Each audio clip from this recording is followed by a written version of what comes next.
introduce myself. I'm Ayman Al Wadi, Vice Chairman of AW Holding International, and I'll be today hosting our session today, alongside with two people who I really admire and respect so much. Mr. Ayman Al Wadi, Group Executive Chairman of AW Holding International, a man who has spent nearly 3 decades inside the realities of the cash flow and the credit risk. And I'm also joined by Mr. Gilbert Sakr, CEO of Business Setup Consultants, a firm that has helped hundreds of entrepreneurs, investors establish and grow their presence here in the UAE over the past 12 years. So before starting our session today, I would like to recall a previous situation happened not long ago. I was sitting with Mr. Ayman and Mr. Gilbert. A small conversation happened, not very different from what we'll hear today. And we were talking about the UAE business environment and the opportunities here we do have, and the speed at which you can open your company. And somewhere in our conversation, I asked a question that I haven't been able to let it go of since. I asked, what comes after founding a business? Because literally here in UAE, you can open a company in a matter of days. And that's something Mr. Gilbert knows very well. And he'll walk us through the steps and the process in detail today. But the question I want to start with is the same question I want to leave you guys with. You established your company in the UAE, so where is your money?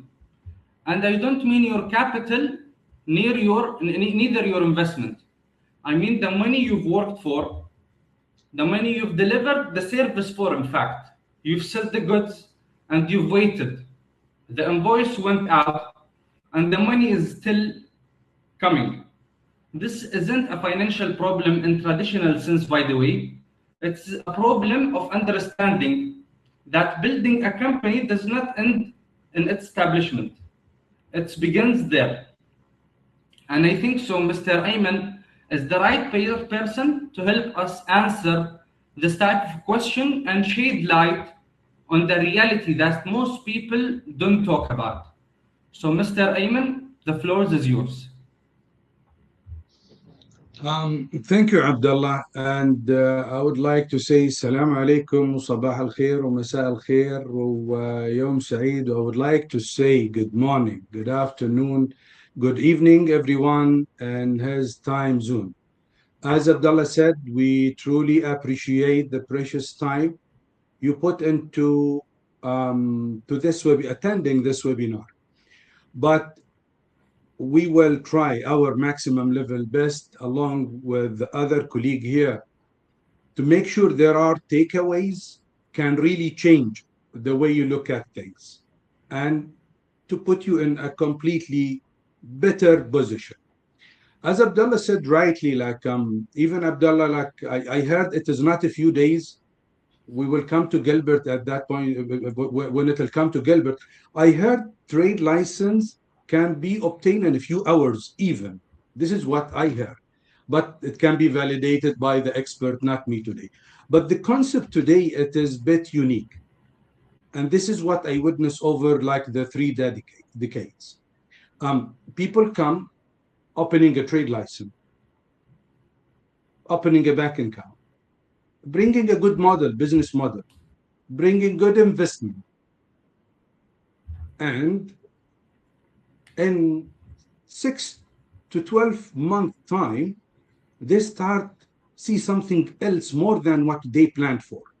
And this is today what we will make this webinar completely different. Do not get to the tunnel till you know end of it. So today we're going to start with what end of that tunnel. If you know all of it, you would understand perfectly with confidence to go to Gilbert and to say, yes, I know what type of steps and journeys and milestones. There is something like, I believe most of the people attending today might agree with me, that everyone is holding into cash. I believe there is, in the history, there is like always, if any shake or any challenge, everyone holding in cash. So it is not a crime and it is not a shame. It is a very much human and corporate reaction. It is very much acceptable. So we will not ask why people holding in cash, because we know this is in the history in terms of today I'm leading my company, or I'm working for a company, or I'm investing, I'm going to hold. So this is, let us agree, this is very much normal. The thing is, where we cannot change, but let us look at what we can change. So, or what is the impact and what are the learnings out of that? So everyone holding the cash, fortunately or unfortunately, I believe I need just to take these two terminologies out of my discussion. There are facts we need to look at. 30 days would come 60 days, 60 days will come 90 days, 90 days will come 120 days. This is a crisis. This is a problem. This is beginning of a crisis. So how this, in a professional terminology, they call it DSO, the sales outstanding. Everyone looking at it as an accounting terminology, but it is not a number for me, and in my opinion, my belief, it is the company's health. So if you would like to look at any company today, you need to check it is health. It is the DSO, the daily collection, the daily sales collection. And let us agree that sales, it is not a sales unless it is collected. Now, we said 30 would come 60, 60, 90, and DSO. So what the, in reality, facts we will experience? What we will experience, one or two important things. Means accessibility to fund it through the bank. When they will look at the health, where I call it health of the company, because of delay payments. So what we will experience, simple, we will experience that the position of today, it is not like a 6 month back. And this will, no bank would take that risk profile. And even if it's a risk profile gonna cost you like a higher percentage of the interest, or of the cost of the finance. Second, the other important element in any business, the credit insurance. Credit insurance, they will look at your position and 6 months back. And out of delays, that 60 became 90, and they will reduce your limit. And they will not give you more flexibility. So if you lose finance and you lose credit insurance, so you create your gap by your own hands. And this would lead you, in a normal scenario, what I see all these corporates, led you to say, oh, you know what, I need to go and to get more finance, or to sell some shares, or actually to ask for more investors, which it should not happen in the first place. So let us go back. Holding in cash, it is very much normal, but you need to know what's its impact. Impact in your cash flow and delays in the receivable. What is the impact out of that?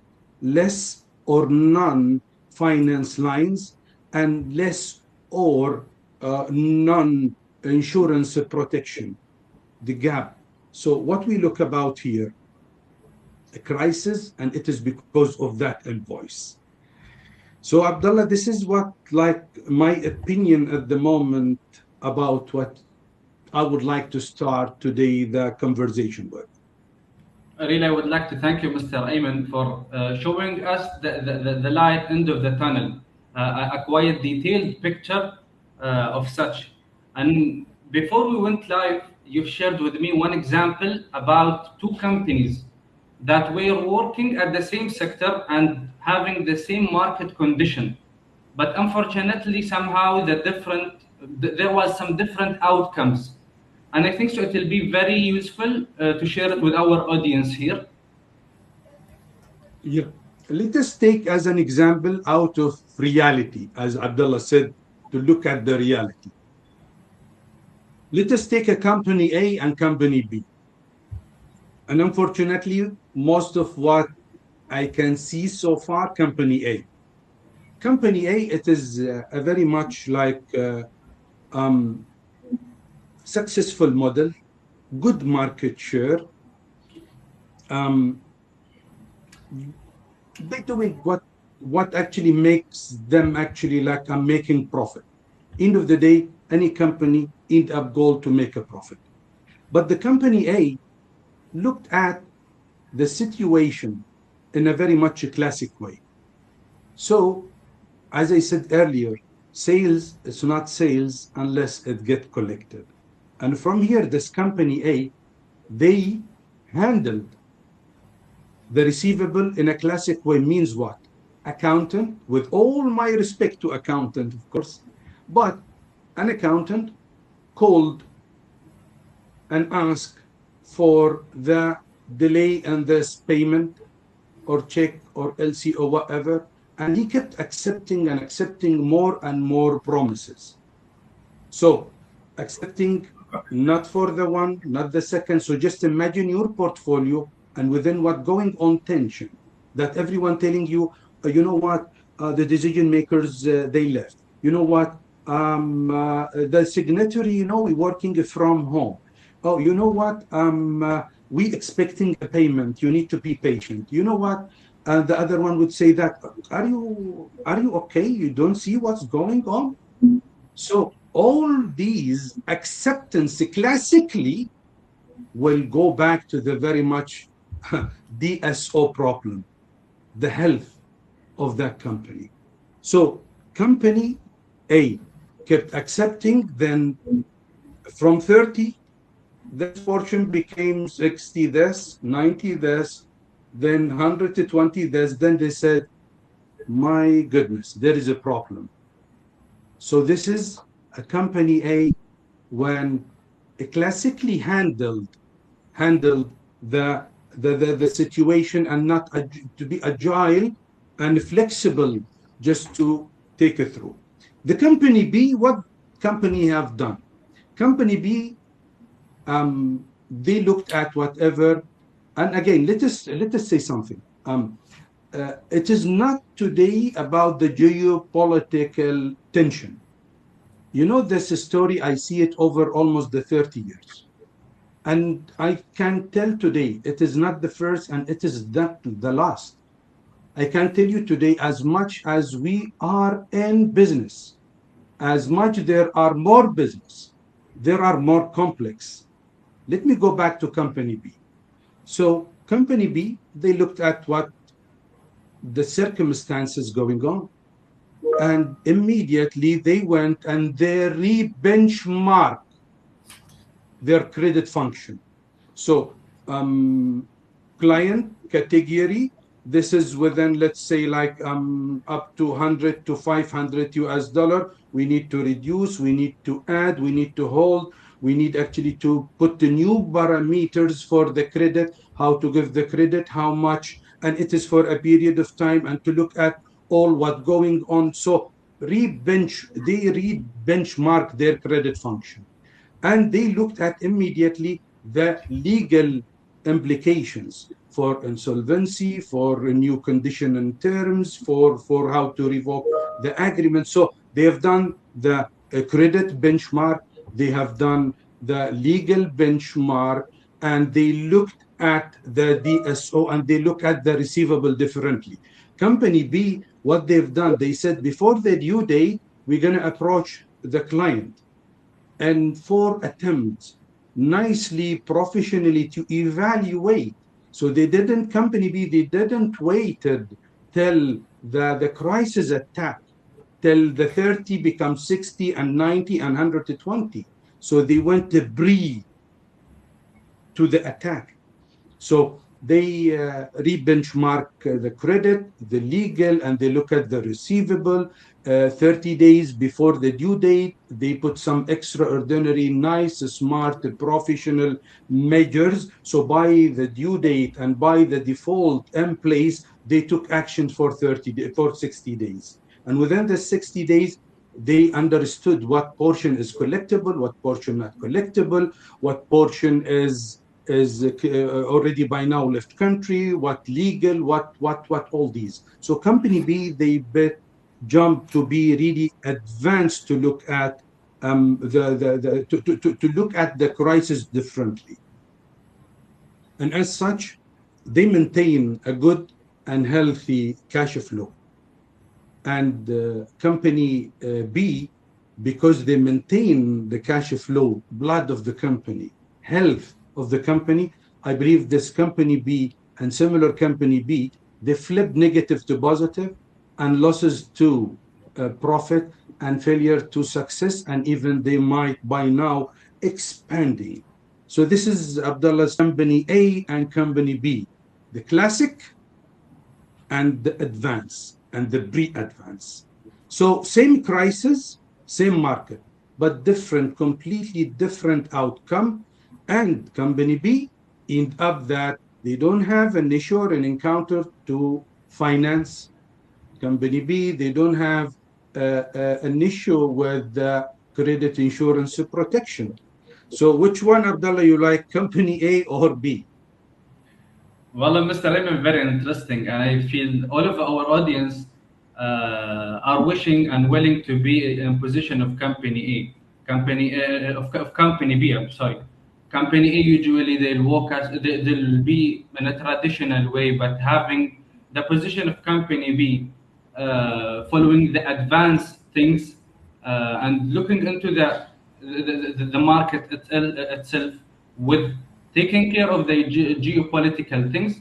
I feel all of us here and the audience will be in position of company B and really working for it. So, Mr. Ayman, can you walk us through the exact steps to move from position of company A, the traditional way, to a company B with the advanced way? And what does this look like in practice? Fine. It is a good big question. Company A and B, um, there are short, medium, long-term goals. First of all, the company A need to have the belief that there is a gap and there is a problem they need to fix. Then right after, I would give you one little thing.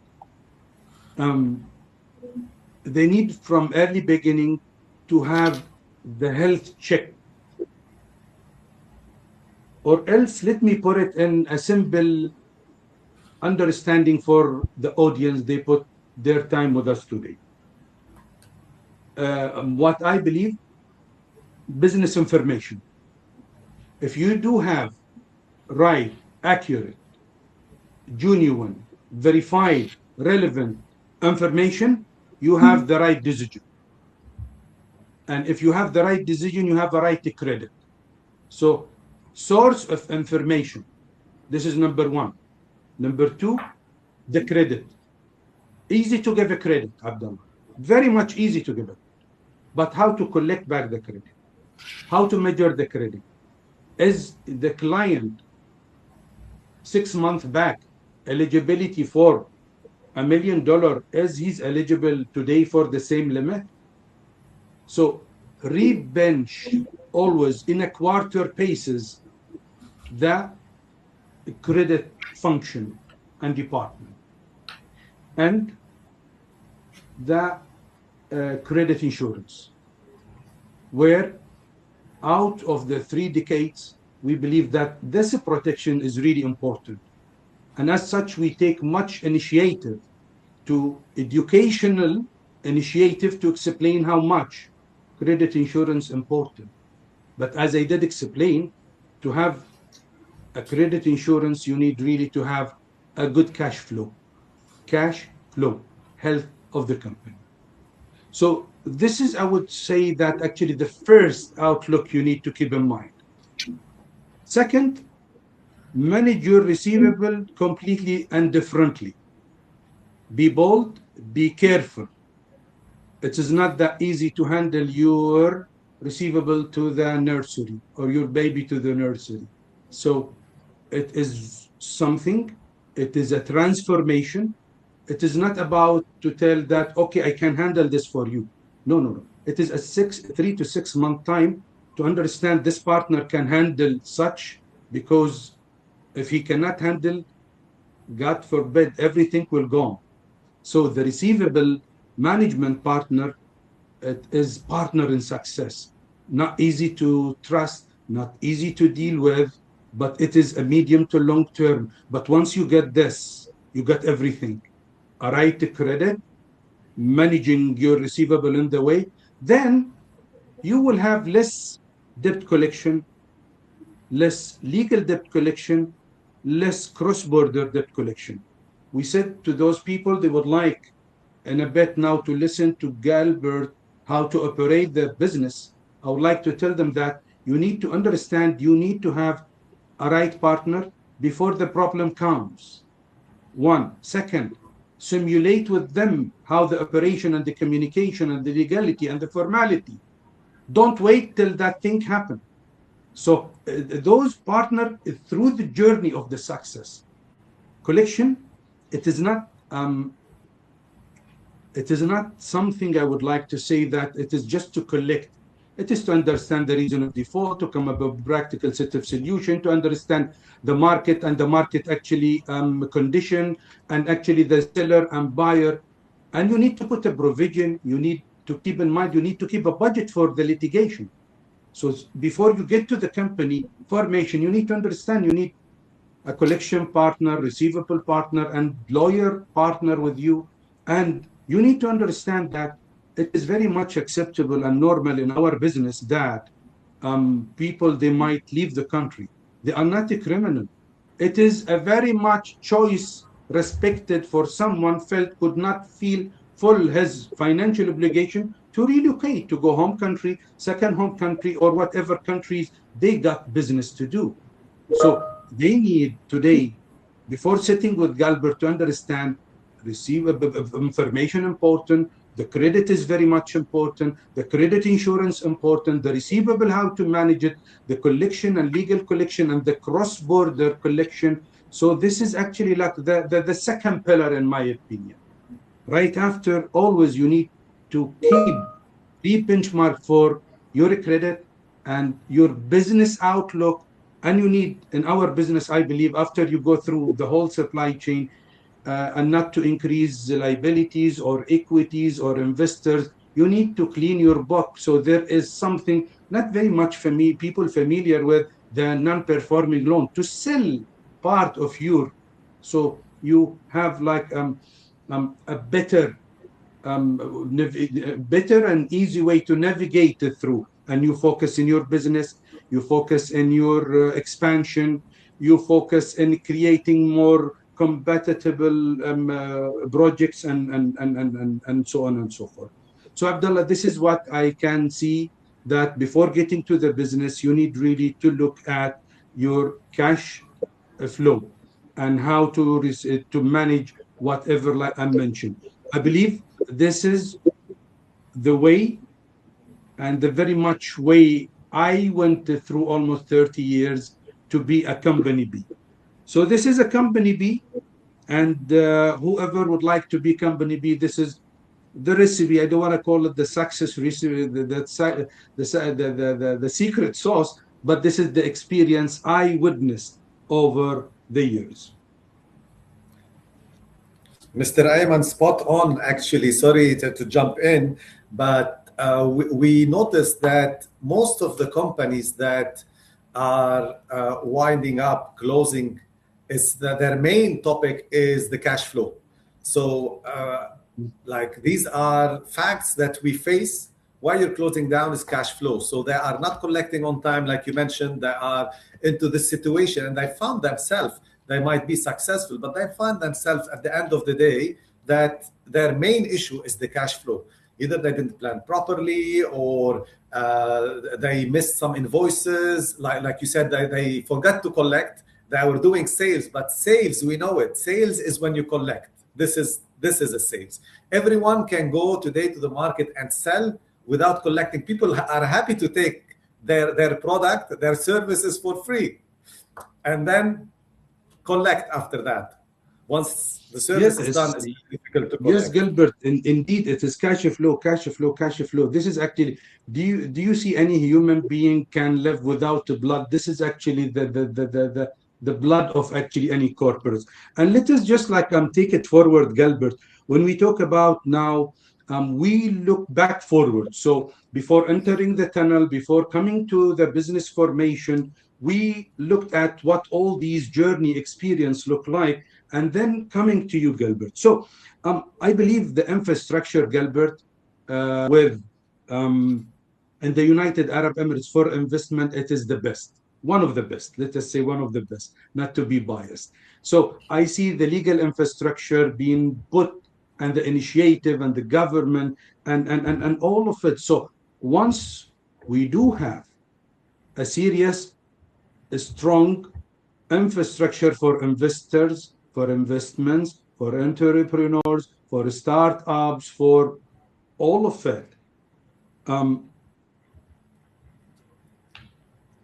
I believe even if that a good infrastructure, the strong infrastructure, no matter your company is strong, no matter what business model they got, we always witness with all of it, if the cash flow not managed in the way, even if you got the best infrastructure provided here with the flexibility, with the finance, with the insurance, this is what always will be the problem.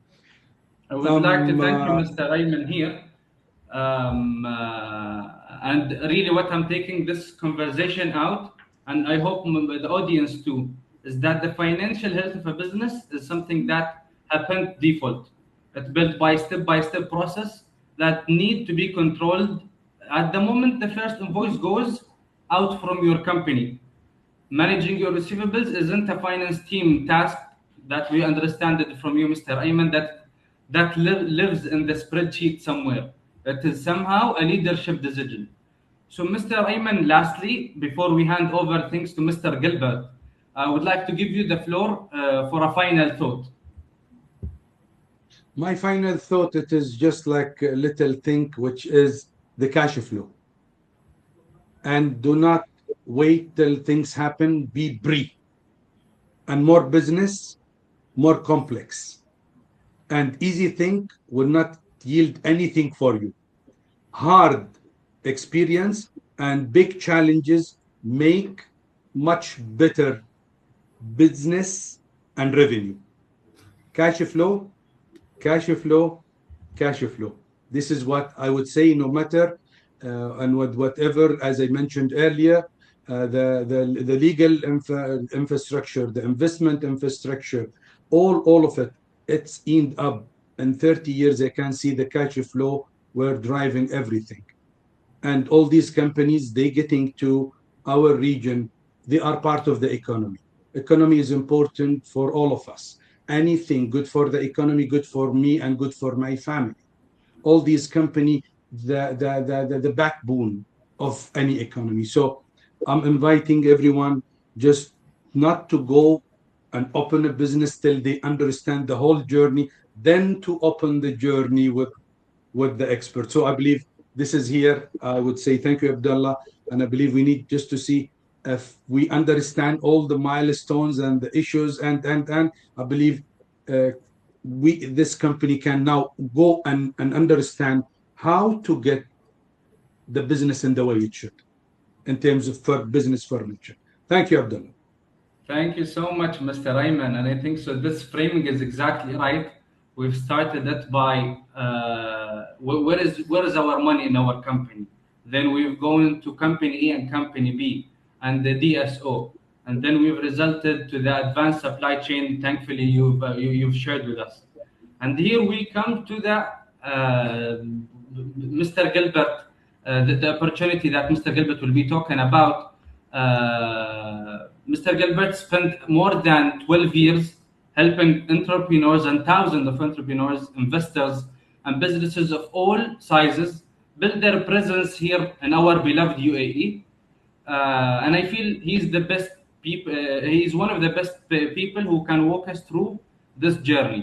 So, Mr. Gilbert, I would start your session by a question. Despite what already is going on from different events here in our region, from your opinion, why is the UAE is still attractive place for investors and entrepreneurs? Thank you, Abdullah, and thank you, Ayman, for this fruitful session. I would like to welcome everyone and thank everyone for joining us. Mr. Ayman said, good morning, good afternoon, and good evening for all the time zones who joined us today. A very interesting question, Mr. Abdullah, and I think a lot of people are wondering as well what will be my reply to this question, despite all the noise around us regionally and globally. My answer is very simple.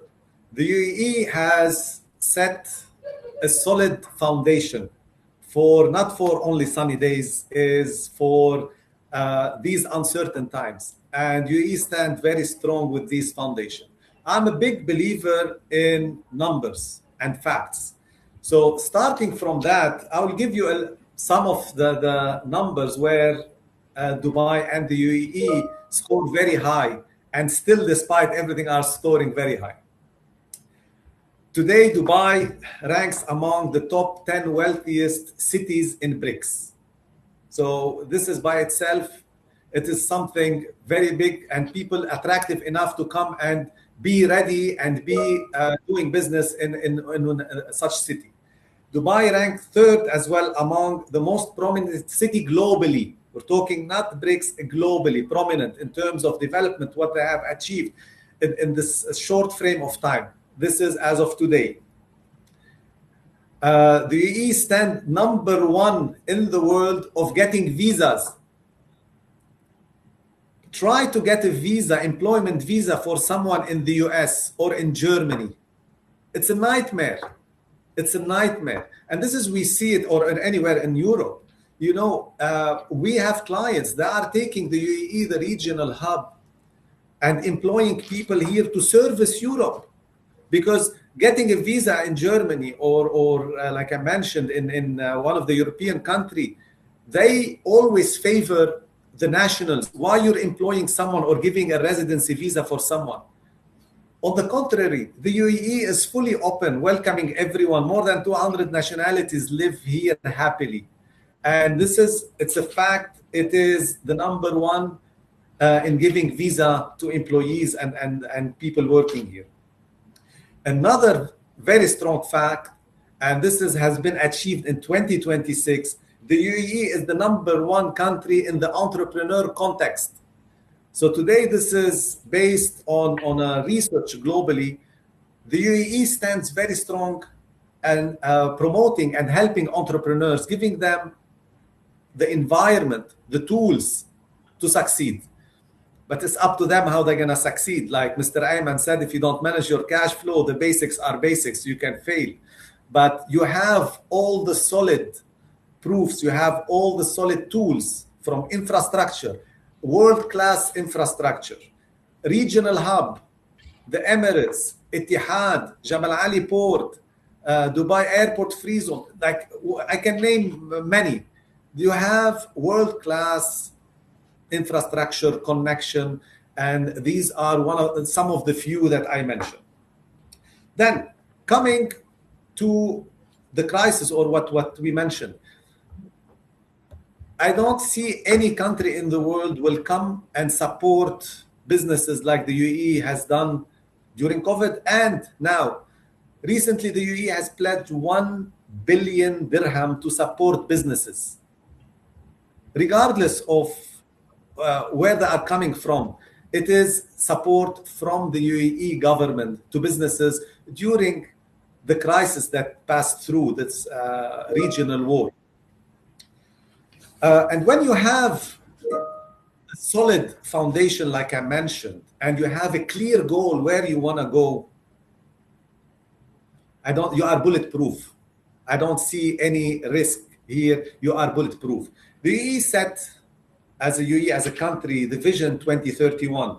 And in this vision, they wanted to be the most competitive and dynamic economy in the world and boosting foreign trade to 4 trillion. And this is almost doubling when the vision was set in 2022. And this is where the government is working towards. All the noise around us, it's a noise. And we have a clear vision where we're going. And Dubai has set as well the agenda, D33 agenda, is to double the Emirates economy by 2033. So all of these things, they cannot deviate from the target and the goal. So this is some of the few things. I'm going to give you as well some numbers, what happened in the first quarter of 2026 with the businesses that came in 2026 in Q1. And I'm going to give you some numbers from the real estate sector as well. So the first quarter closed, we have some numbers. These are facts. Dubai has 31% year-on-year growth in real estate. And this is mind that the war regional thing started in February 28. Despite all of that, we had a lot of transaction in March. This shows the confidence of the people, the investors. They know we are here to stay. This is a long term. It's not something that will affect. We're here in a solid infrastructure. This is coming to the real estate. When it comes to company setup, as well, the numbers are out. I can share with you some of the numbers. Dubai first quarter, 18% growth year on year in new companies versus quarter 2025. Sharjah, 36% surge in number of new companies. Ajman, 16% as well growth year on year. So these are solid numbers, solid facts of why the UAE is strong and people believe and investor entrepreneurs believe in the UAE. Coming to the IMF, these are the revised growth of GDP. Today, the UAE, with the revised forecast, stands at 3.1% growth of GDP. And versus other economies, we call them advanced economies like Europe, the US or UK, Europe stands at 1.1%, US 2.3%, and the UK is at 0.8%, where the UAE, despite all the noise, stands at a solid 3.1% as of today. And these are from the IMF, these are recent things. Coming to another point, another fact I would like to share with you as well, Mr. Abdullah, is the latest rating from Moody's and S&P. So today, the ratings didn't move, didn't shift. It's a AA rating. It's a gold, world-class rating that the UAE didn't change despite everything. There's no risk on the credit rating of the UAE. So when you have such solid infrastructure and numbers, you should have the confidence to come, set up, and be proud of being here. Thank you. Thank you, Mr. Abdullah. I would like, Mr. Gilbert, really to thank you for really wonderful facts and figures that show us the clarity, show us how we are stable, show us how a good economy we are standing in. So really thank you for that facts and figures. And I feel Mr. Ayman having one question to ask.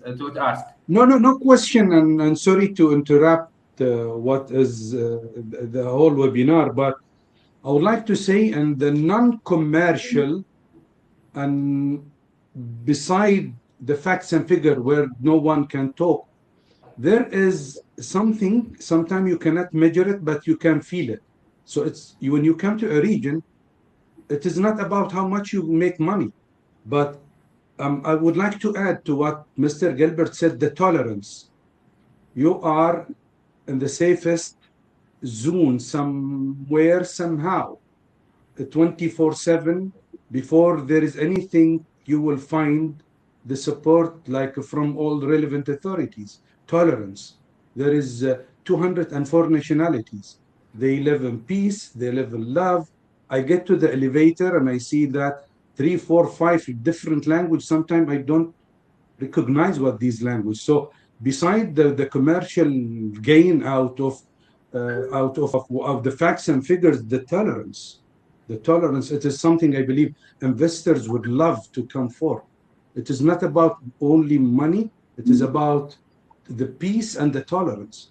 And another thing I would like to say, whatever good for the United Arab Emirates in terms of the business and the increase and these facts and figures, it is good for the whole region around. It is back forward. What I witnessed, addition to what Gilbert said today, that the same company come established here, they establish a branch in Oman, establish a branch in Qatar, establish a branch in Saudi Arabia. So sorry for that disturbance, but I couldn't hold myself. Back to Not you, at all. Abdullah. Not at all. Not at all. No. What insightful, valuable point you've raised, Mr. Ayman. And here redirecting. Spot on. Yeah, yeah. So I'll be redirecting the session again to you, Mr. Gilbert, with a question. What are the correct steps and the right process should any investor take in order to avoid or be aware of these mistakes? So before jumping into that, please, can you go back one slide about, so like to highlight these 3 mistakes that most of do-it-yourself setup or people doing it themselves, they fall into. And again, stressing on how the UAE made it so simple to set up a company. If you want to set up a company in any country in the world, you need a lawyer. You cannot set up the company by yourself. You need someone to help you, a lawyer. Sometimes you need 3 people to be part of the company.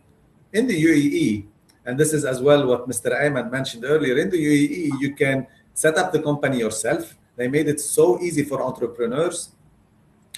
And in some of the jurisdiction, you can get the license in less than 2 hours. In less than 2 hours, you can set up and get your license in less than 2 hours.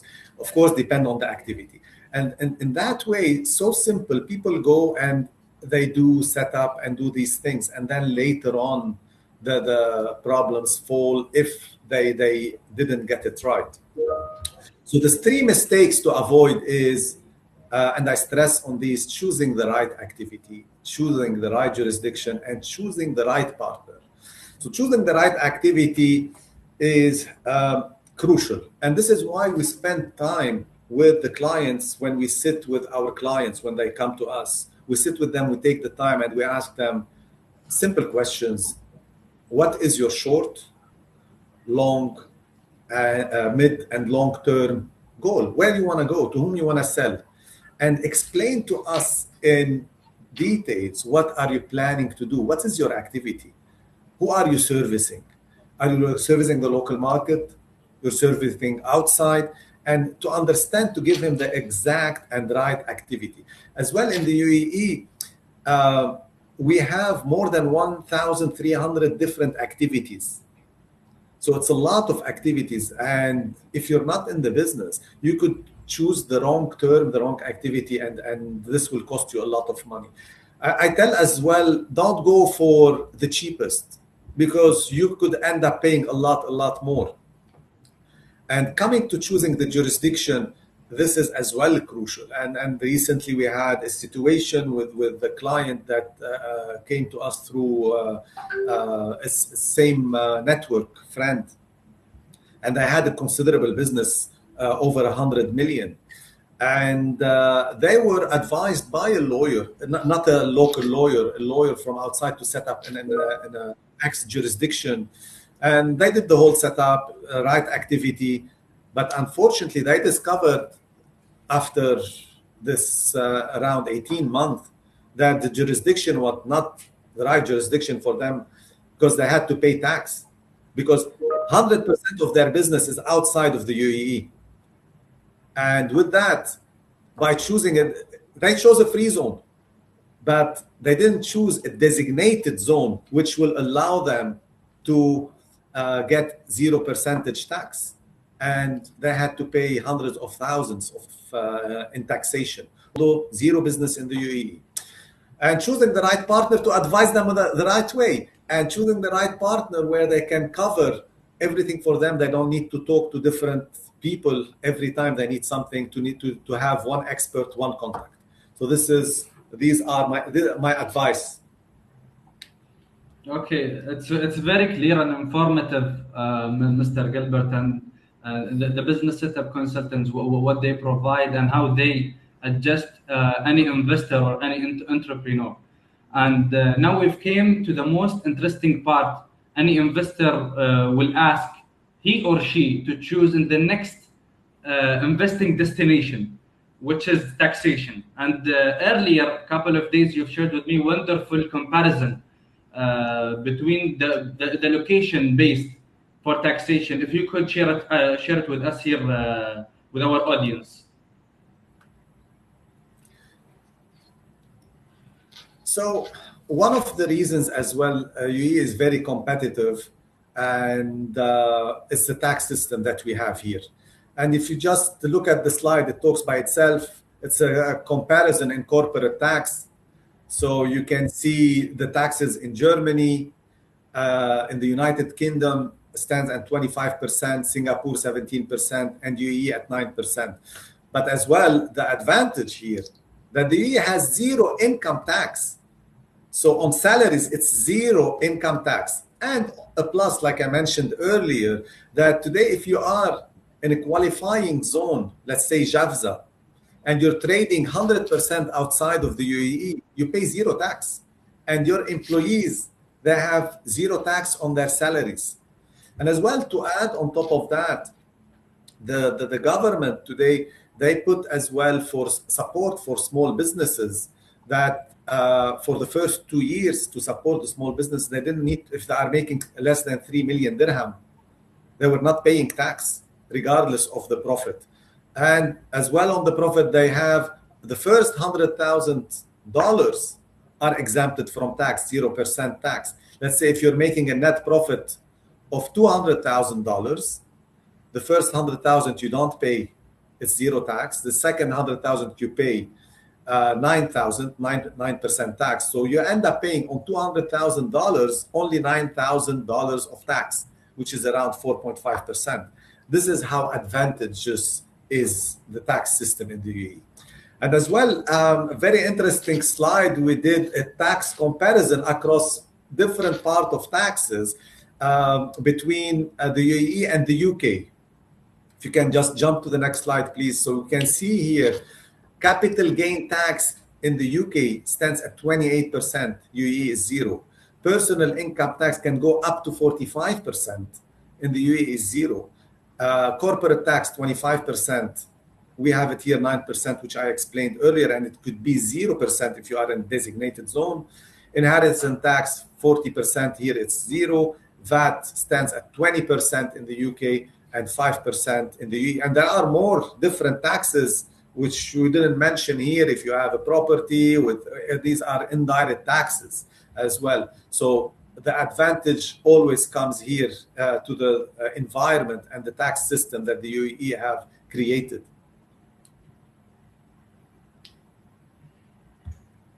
So moving on that, please. We kept some of the frequently asked questions as well as a gift for all our listeners today, which we receive them every day. Can a foreigner own 100% UAE company? Yes. And this is something we see it across different countries. You still need a local, you still need someone, a national, to be with you. In the UAE, this has been scrapped. You don't need anyone, except some of the activities, which are very, very, very few, very restricted, less than 5 activities. It's less than 0.1% if you talk about the 1,300. Do I need a local sponsor or partner? No, you don't need.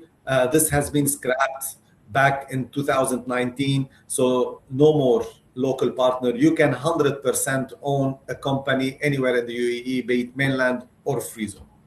How much does it cost to register? Depends on the jurisdiction. For That is as well depending on your activity. I say, let's say if you're opening a company, a financial company in the IFC, this could cost you $50,000 and more. If you're opening a company, let's say in Sharjah, this could be around $1,500. And in average, I put around $2,000, you can start your business. This is in average. How long does an approval take? Like I mentioned earlier, you can get an instant license, which could take 2 hours. Again, depends on the activity, but in average, 4 to 5 days, you can have your business up and running. And this is as well one of the strongest points. Can I operate without a physical office? Yes, there is something called virtual space, virtual office, which most of the free zone can offer based on what do you need, 0 visa, 1 visa, 2 visa, and you can operate on a virtual office. Can a free zone company sell to UAE mainland? Cannot sell to UAE mainland in terms of product, but it can do services anywhere. So very simple terms, let's put it this way, free zone is B2B, when you are in mainland is B2C kind of business. How many visas can I get?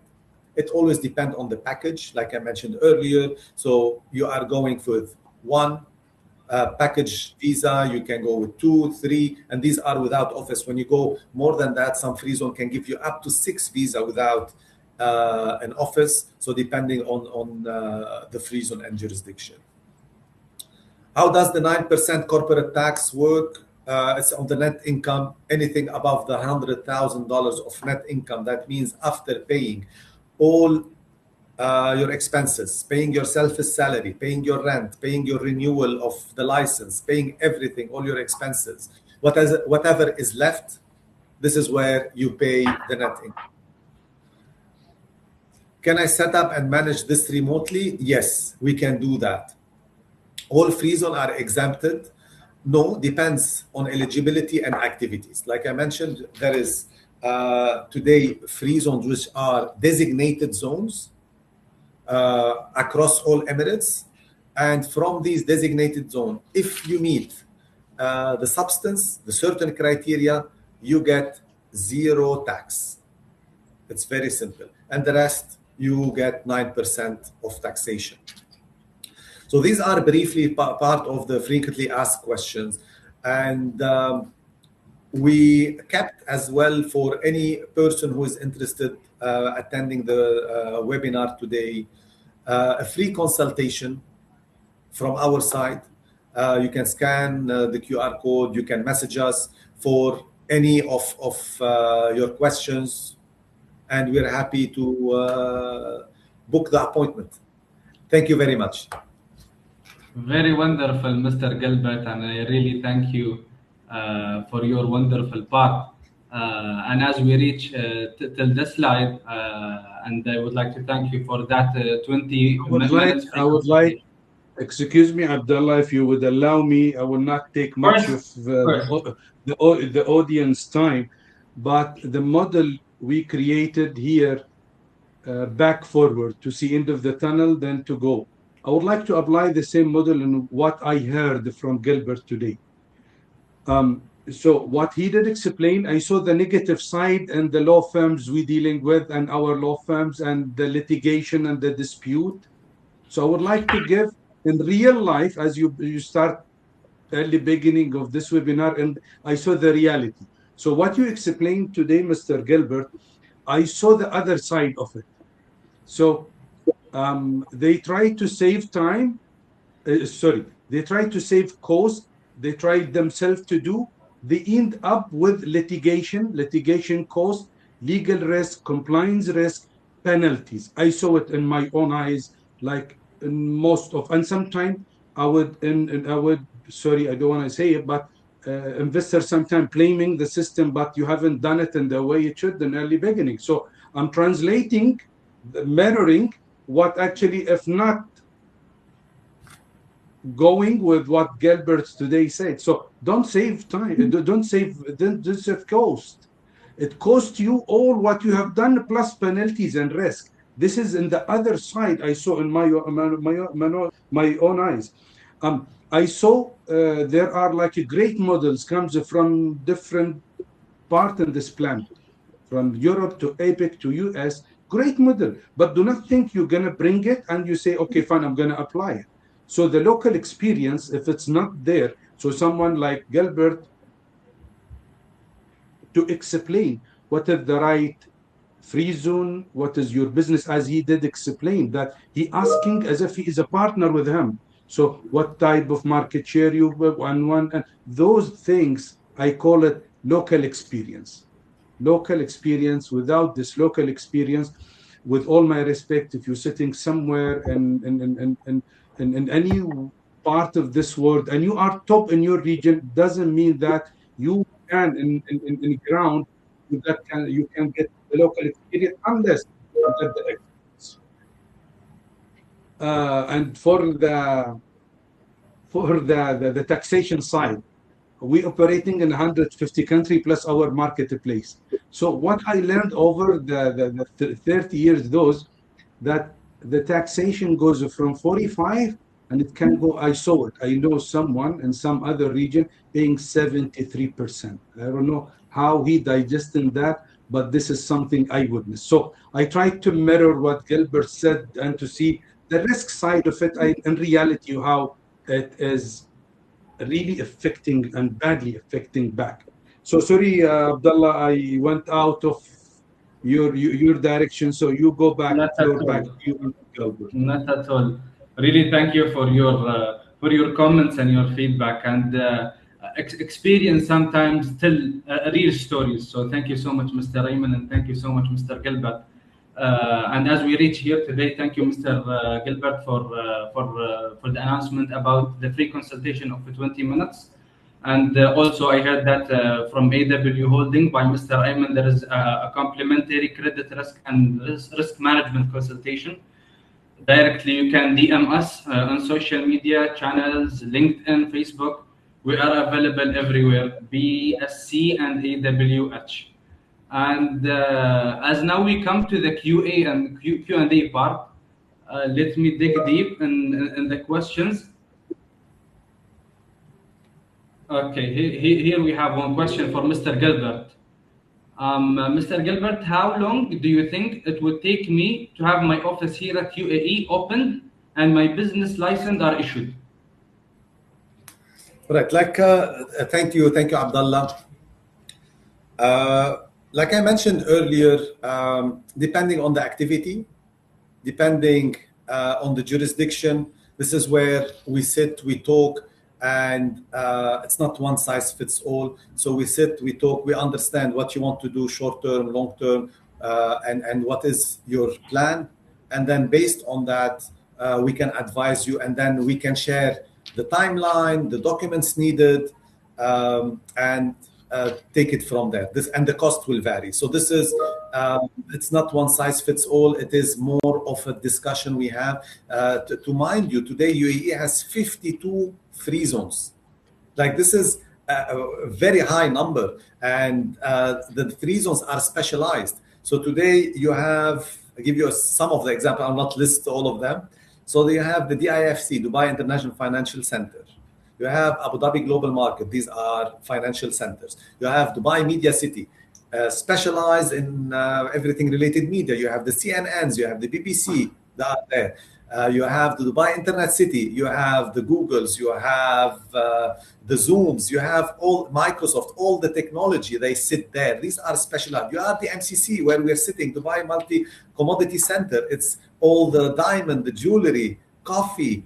They sit here. So these are specialized zones that the UAE have created as well to differentiate themselves from anywhere in the world. And then you have the free zones, which are more for a one-stop shop where you can have multiple activity, but they are not specialized zones.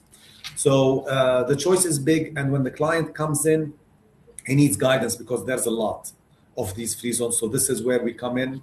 We sit and we explain. And this is where as well the time difference make a big difference. Like I said, in Ajman, you can get the license in 2 hours. Perfect answer, Mr. Gilbert, and thank you so much. And I've got here another answer for Mr. Ayman. from your experience, do you think including a third party handling my receivables would keep my business relationship with my client? A very much important and sensitive question. Your your business is all about the receivables. And I kept explaining for almost like, I realized I talked for 30 minutes. So how much the receivable is important. So this is a partnership in success. So no, you cannot go and surrender and give your receivable to a third party, but you can understand the party and to deal with him as a partner and to agree in certain KPIs and to go in pilot and in phases and to reevaluate and not to go at once. So it is a sensitive question, but overall it is very risky, but it is important. It is very much helpful, but it can crash. It needs to be in a very much studied way and planned and in milestone, and to visit each milestone agreed KPIs. But once you reach in over, like let's say quarter to 3, you will be in a completely perfect position because you will be having the liberty and the time to focus in your expansion and innovation and to be looking at the business itself. I may just even add, not only for the receivable, deal with your vendors as partner in success. And if you can get one window to understand all your operation needs and its risk, it will be perfect. Again, this is too general and it is sensitive and it is case to case, region to region, business line to business line. Thank you, Abdullah. Thank you so much, Mr. Ayman. Here is another question for Mr. Gilbert, asking, so if I deal with you, I won't need a lawyer for license, I won't need a broker for finding my office, which means you handle everything from A to Z till I start operations. That's correct. We handle everything from A to Z. We support with the MOAs. We support with drafting your legal documents for the company. We support you as well with finding an office. Most of the free zones, actually, they operate their own offices, and we are agent for all the free zones, and we can support with that. And if you're going to mainland as well, through our partners as well, we can support you based on your budget and location, finding the right location that suits you. Wonderful. Thank you so much, Mr. Gilbert. And I believe that conversation should not stop here. If you got any questions, just drop us a message, everyone, through our LinkedIn, our social media. We are present everywhere. You have our websites, AW Holding and Business Setup Consultant, and we'll be very happily to answer you promptly. On behalf of Mr. Ayman and Mr. Gilbert and AW team, thank you so much for your time, and we hope it was worth it. Take care of your businesses and make sure it takes care of you. Thank you so much, everyone. Thank you. Thank you. Thank you. Bye-bye.